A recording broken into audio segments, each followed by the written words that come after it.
Wesley, both some of my oldest friends in the outbound space. So it's great to be here. It's also great to see how crazy you guys have grown over the past few years.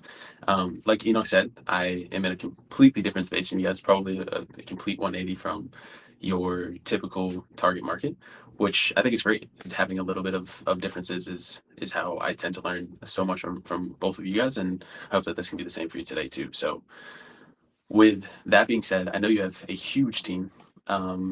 With the people that are in here, I see Juan, Mohammed, Jordan, Thomas. Are all of you GTM, or do we have some customer service, customer support? How does the team look like in here today? Yeah, I would say half are GTMs and then half are campaign managers. So GTMs, they do like the list building, the messaging, the I guess just the sequence, and then campaign managers are more responsible for like inbox management and deliverability. Okay, right on. And do we have any people in here that are customer facing by any means? Yes, all the GTMs, that entire team is customer facing. Okay, beautiful. Okay, so with that being said, GTM in itself, and really, there's so many different definitions I think all of us see on LinkedIn daily, and how we all kind of approach it. It comes from a different way. Like we said earlier, I'm in the more commercial service space. It's based around the physical locations in the United States, and we have a little bit of a different approach when it comes to GTM. So when it comes to tools and workflows, automations, all these sorts of things, to be blunt with you, I'm not the person to go to for that. When it comes to go to market for us, for me, the most important thing that I believe in is human connection and speaking with your clients, listening to what they have to say. And that's really what I'm going to share with you today. So to start off, I'm going to take you back to the start of Lead Growth. When I first started signing my clients, I came from working with a marketing agency beforehand. I also worked in a few different agencies where we did placements and sourcing for different roles. And so when I went into working with a marketing agency, I worked with someone who was doing content in person. So this is a little different than things I'd done in the past. And when I first signed the client, this is like, first kind of big win, first person I got on a retainer. I was able to get a little bit of social proof at the time with some of the results. But this is at the time where Clay was just starting to come up. I personally, I didn't even tap into Clay yet. I didn't really know how to run anything inside of Clay. And what I did and how I was able to get some results for this client was to sit down with them over the course of a day. Had actually 2 meetings with them that went about an hour and a half each, and I just listened to what they said about their product. Now, I know business owners don't always have that time, or if you're speaking, I know you're in tech sectors, you're probably not going to get the decision maker, the person that you're speaking with, for 3 hours a day. So some of the things that I did, I sat down and I talked to him. So I understood how he spoke about his business and what he was able to bring to market for his own business and how he was currently doing it. But another thing that I also did was I started to cold call the people in his area. And I was just doing this simply to get some more understanding about what was happening, what they were looking for in terms of how they felt they needed to be represented in their area, so on and so forth. So I took a bit of a different approach. And mind you, this is at the time where we probably had a tenth or probably even less of the tools that we have now that we have access to. So I went back, I got this information, and I put together a campaign. And this is like first shot after letting the emails warm and everything. So I'm coming down and I sit down with the campaign and I come to him and I say, hey, this is what I'm thinking. And he loved it. He's like, okay, this is exactly how I portrayed my product, my service. But I also use some of the tips and copywriting copywriting tools and just knowledge that we all know today. So kind of the ADA framework and some of those. But some of the things that you aren't able to get just from traditional marketing and how you're able to copyright itself is those small unique things that we learn from speaking with others. So when it comes to breaking the rules, this campaign that I wrote broke just about every rule. Now in cold email, like if anyone when it comes to rules in cold email, we've heard a ton of them. Is anyone feel free to raise your hand and just tell me some of the rules when it comes to GDM or just writing emails themselves that you know of. First one that comes to mind is keep it short. Hyra said No links. That's a big one. No photo, plain text, basically. Right. Okay. So no links, no photo, plain text. Keep it short. In this one, I did break every single one of those rules. To be honest, there was a time, and this is about just over a year and a half ago, where I wrote this email, and I have an example for you here. This email itself used links. It used 215 words to be exact. It used photos, and it also used emojis. And I'm figuring out the share screen. Okay, share screen. Awesome. So I pulled this up for you because I talked to this person, and granted, he's based in Massachusetts. I figured out some of these specific things. So I asked him, I'm like, what are some of the more specific parts of Massachusetts? He's like, everyone has a guy for something. So I came up with this subject line, and just a guy. We use 4 words. This kind of follows the typical run of cold email, just grabbing some attention. And then we quickly went into this long, drawn out message itself. Now, I said, isn't it great how massholes have a guy for everything? A sprinkler guy, HVAC guy, lobster guy, ... You have a content guy yet. Now, we went directly into some of the parts about their product, their service, that was able to differentiate them. So some of the USP from their product and service that they're able to bring to market. Now, I also said, not to mention, you can even tell your friends you're the content guy's boss. This is talking about white labeling their services, and it led into this next message. Now, I could go through the rest of this for you, but you can see there's no real personalization in here. The only part that came down to being personalized was at the very end. And this is talking about going to a Dunkin' Donuts on Broadway in Mass. Of course, there's hundreds and thousands of Dunkin' Donuts all over the place. But this is where I actually used Clay for the first time. I just found a 5-star coffee shop that was close to where the person was located, and I suggested 2 times that were coming the days after. So from there, this email, as you could tell, probably isn't the first one that you would go and test, right? There's a lot of different components in here. There's a lot of things you can't really make too much practical use of. But when it came to running this for a client, I realized there's one thing from doing things by the book, but if you're also able to grab attention, you're able to convey the story that your client is trying to tell, people are going to listen. So long as you get them with a good attentive hook, they come through, they immediately know what the email is for, and then they continue to read through the message and see that it's relevant to them. Now, this isn't done through huge personalizations. I didn't use triggers. I didn't even know what a trigger was back then. And the reason why I'm telling you this and the reason why I'm showing you this one is because it goes against the grain. Now, to show what this really came to, or to show the eyes and the attention of where this email was able to grab, I'm going to show you this other screen here. And this was from the CEO of Hunter. So he did a quick little highlight on it, and I'm just going to share this with you so that you can see his response on it to get it from his own words. A very good friend of mine told me the other day, you think more about cold email than anyone should. And I think not only do I agree with him, that's what qualifies me to do my weekly cold email review. This one's particularly great for a number of reasons, but let me first start by explaining that cold emails that fall into my inbox typically hit one of 3 categories. The first, bad cold emails. And honestly, this is most. 2, good emails that do the basics well. I've highlighted 1 or 2 of these previously that I think were fantastic at this. You should aspire to do the basics well, no matter what. And then the third, and this is the harder one, but it's clever cold emails. Now, these are hard because frankly, most of us aren't as clever as we would like. And that's the essential ingredient to this kind of email. But let's dive in, and we'll start with the subject line. You know a guy? So great, right? Just so great. I mean, it's quick, it's to the point, but it also catches my attention. So let's get into the body. Hey, Matthew, isn't it awesome how massholes always know that one guy for everything? A lawn guy, gutter guy, lobster guy. You got a content guy yet? With quick turnaround times, cinematic quality, we beat any competitor's price. All right, let me pause there because this is perfect for a couple of reasons. The first is they speak the language of the recipient. I live in Massachusetts. If you live in Massachusetts, not only do you know what a masshole is, you're probably proud to be one. The second is they transition from hook to purpose quickly. 1 sentence. That's perfect. You've got my attention. Don't lose it. Do you have a content guy yet? I love it. And the third, and this is the thing that's so hard to get to, but it's really worth calling out, and that is authenticity over personalization. The great thing about the opener here is it seems targeted to me even though it wasn't stuffed full of personalization variables. In fact, in the first sentence, it doesn't mention Hunter, it doesn't mention my name, it doesn't actually do anything that requires deep, sort of targeted variable personalization. This is not technically personalized, it's authentic. And that is what makes this email a complete game changer, because it cut through the clutter, it got my attention, and it delivered.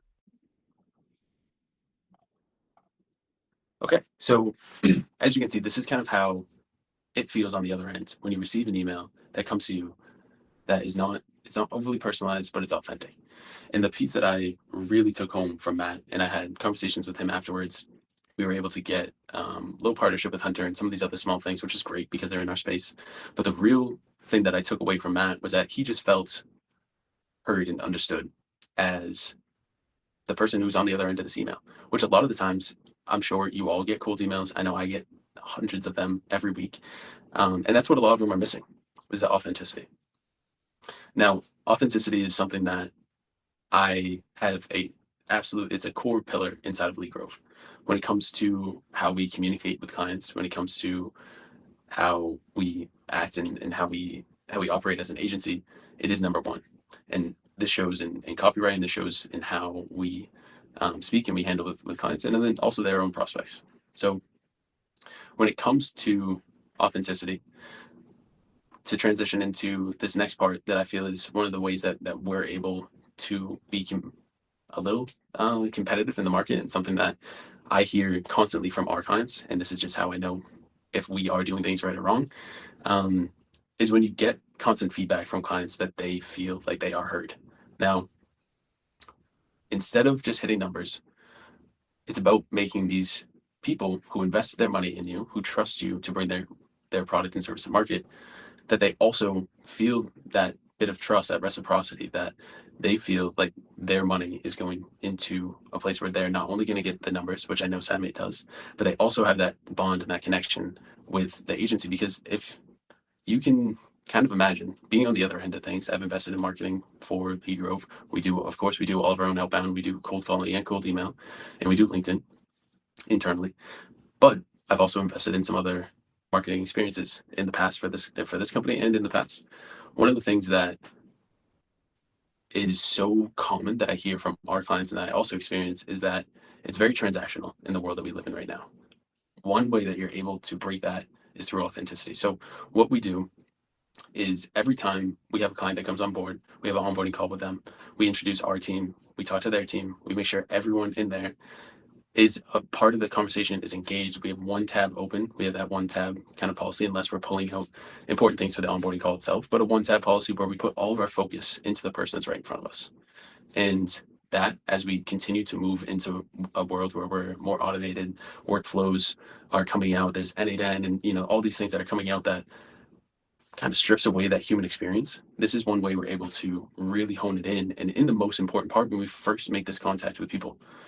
So what do we do on that onboarding call? We talked to, I said, we have the one window policy, one tab policy. Aside from that, every time we get feedback from customers, or every time we talk to them through Slack, whatever it may be, we take a little bit of a framework where, say something's going, say they have some thoughts about the copy. For instance, earlier, I got a message from one of our new companies who's in a new industry.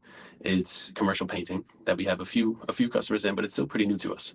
So we're working out the copy. We have something that's really condensed that we know works, that's tested across 50 clients for commercial cleaning. Now in painting, it's a little bit of a different story. It's not the rinse and repeat that we have tested over millions and millions of emails. Now we're getting some feedback, and a client came to us earlier and said, we want to switch from this part of the opening line. And I know as a founder, as someone who works in GTM, you're kind of like, oh, I know that this works, or I know we've tried and tested this. And it's one of those things where you're like, at some sense, almost the first initial one, you're like, I know what I'm talking about. I know, like, you hired us, we're the experts, but at the same time, we want to come to them. I need to sit down for myself for a second and say a reminder, okay, this person trusts us, they invest in us. Let me just listen to them. So what she said was, hey, instead of using this alias sender? Could we use this person? Which is something that, we'd have to redo the whole infrastructure, and that wouldn't work. Unless they wanted to wait for 2 weeks and pause and rewarm and all this other stuff. And that's not what anyone wants. That's not what they want. That's not what we want. We don't want to pause for 2 weeks. Instead, we said we can go from a more of a broader approach and not say that this person will be in person to take this assessment, to take this in-person walkthrough. Instead, it will be a person on the team. So I responded back to her. I said, hey, totally understand how you can feel this way. Or actually, our account manager responded. We have account managers. That's how we call our team. But the account manager then responded back, hey, totally understand how you feel that way. I can see why that I can see why you feel that way, and it makes sense to me. This is how we're going to fix it. Our team is already on it, and it's going to be changed within the next hour. So we listen to them. We let them know that they're felt and that they're understood. We use empathy with them because, again, they're trusting us. They believe in us to bring their product to market. And once there's something that they don't feel 100% on, although we are the experts at the end of the day, we just realign them for them to feel like they're heard, they're understood, and we can then address the question. So that's a little part when it comes to client success and making sure your clients are happy, because at the end of the day, unexpected things happen, right? Like there's many times, I can think back the 2.5 years in lead growth so far, where I've messed up, I've burned infrastructure, I've burned domains, I've had to wait the 2 weeks to warm up again. And at that point, you're kind of caught with your hands in your pockets and you're not ready to react. One thing that I've learned in those spots is whenever something goes wrong with a client, which is bound to happen, we're in outbounds, right? You immediately come and address it before it becomes an issue. I've learned this the hard way. When something goes wrong, you come and address it to them. Now, there's other parts of this where you can, in the onboarding call or in any other parts, you talk about how you address things and why you've put so many different layers in place in terms of testing or deliverability. But at the end of the day, some things will fall. That's just how it happens as a business. When those things do fall in your engagement with them, you want to take that same framework, tell them, be upfront and honest, let them know that this is what has happened. This is the plan that our team is taking to make sure that you are not suffering from this pain point, from this mishap. We take ownership, accountability, and we continuously build trust with our clients, which leads us to sign longer retainers, which leads us to have longer LTV with these clients. Because at the end of the day, there are going to be times when numbers don't hit. I know Cymate, you guys do a fantastic job. I'm sure everyone hits their numbers and exceeds every single month. But if and there is ever a case where that isn't the truth, or that doesn't happen, having this human connection, checking in with someone, knowing maybe the name of their dog that barks in the background, or knowing that they work all weekend so that they can go and salmon fish up in the Pacific Northwest on the weekend, and asking them about it on Monday. Like these small things that I make very, very important for our account managers inside of Lead Growth is truly what I believe separates us from our competition inside of the local service space. So if I could leave you with anything today, it comes down to taking the time to sit with your clients, to sit with the people that trust you with their outbound, and to have human relations with them. That's one of the things that just is missing from this current day. This is one of the things that tools, dashboards, workflows, automations, all these things that are essential. I mean, they help us, right? They cut down time, they make things more efficient, they're laser accurate, and we use them as well. I mean, our back end is almost completely systematized, almost completely automated. When people come in, they give us zip codes. We have copy that is coming auto-generated because we've tested this time and time again. But the thing that is different, the thing that's unique, the thing that sets us apart is that we care about the human connection with our clients. So if there's anything I could leave you with, it's that cut through the noise, be a human, reach out to these people, find some unique things about them so that you can come and maybe have a quick little laugh before you go through the dashboard or before you pull up their stats for the week or go through the leads that came through. And just at the end of the day, be a human. Wow, love that perspective. I think it's so easy to just like be a bot, just like, hey, here's the numbers, here's the leads. But like actually showing that you kind of care about the client and connect with the client is like, it makes a huge difference. I think like if you're just some guy that shows up to the call every single week, like it's just a transaction, and it's like very easy to let go of that versus like you actually build a relationship long term. Yeah, that's definitely something that we're probably going to start thinking more about is just like the human aspect being more genuine, I guess. But yeah, seriously appreciate it. Thanks for going over as well. Yeah, thanks so much. Of Thank you, course, Noah. yeah, and absolutely. More than happy to be here with you guys. I'm such a fan of Cymate and everything you have going on, and it's been a pleasure coming and talking with you today. So, if you want to connect, I'm on LinkedIn, and not super active on there because I'm active in the chats with our clients. But if you want to connect, I'm Noah Snellgrove on LinkedIn, and yeah, I love everything you guys are doing in Cymate. I'm always rooting for you.